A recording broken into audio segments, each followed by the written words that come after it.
आणि मी या 340 प्रती आणि गोदावरी वसाहत प्रती फार संयमाने घेतलेलं आहे.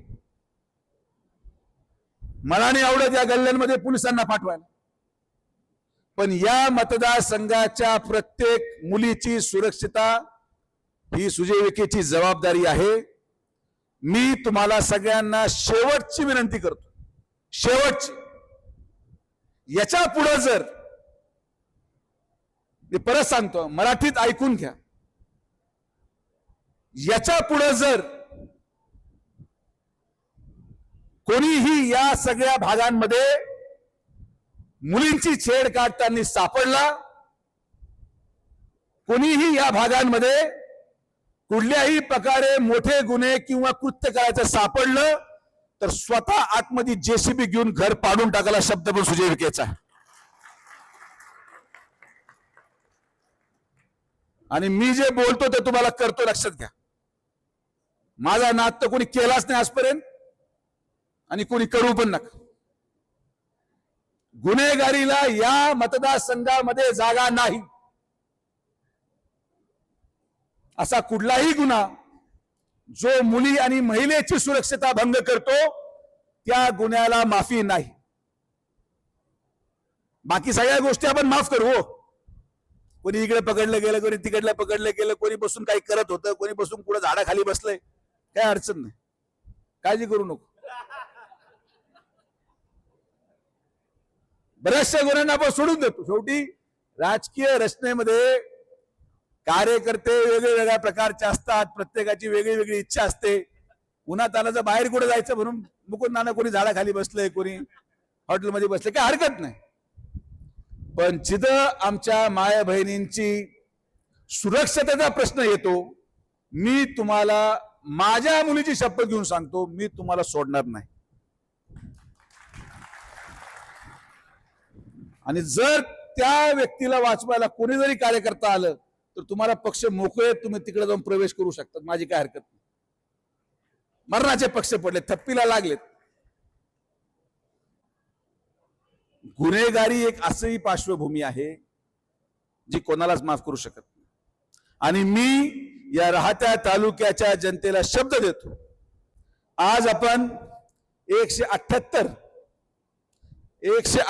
गोदावरी वसाहतचे घर, सॉरी, हो मला लक्षात, 340 चे 178 आणि गोदावरी वसाहतचे 422 अशा सगळ्या घरांची माहिती काढून पोलीस स्टेशनला दिलेली आहे. सगळ्यांचं पोलीस व्हेरिफिकेशन केलेलं आहे.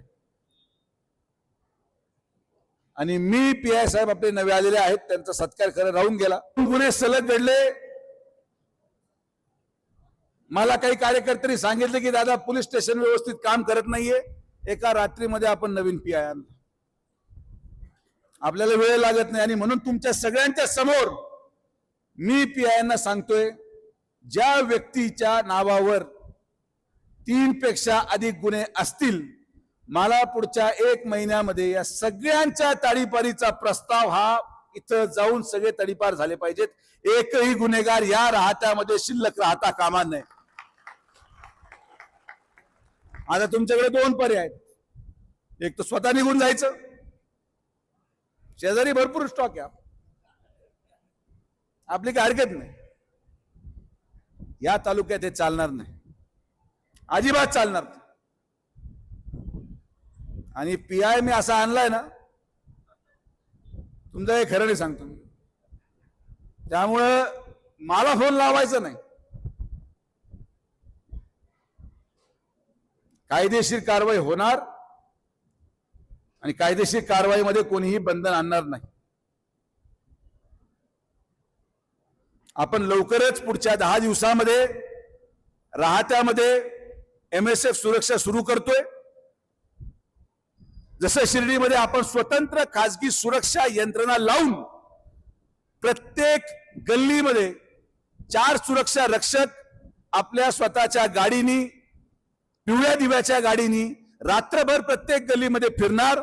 सगळे नशेडी, सगळे चरसी, सगळे दारुडे हे सगळे उचलून तुम्हाला दाखवतो. महिनाभर थांबाय, सगळी घाण साफ करून देणार आहे महिनाभरात.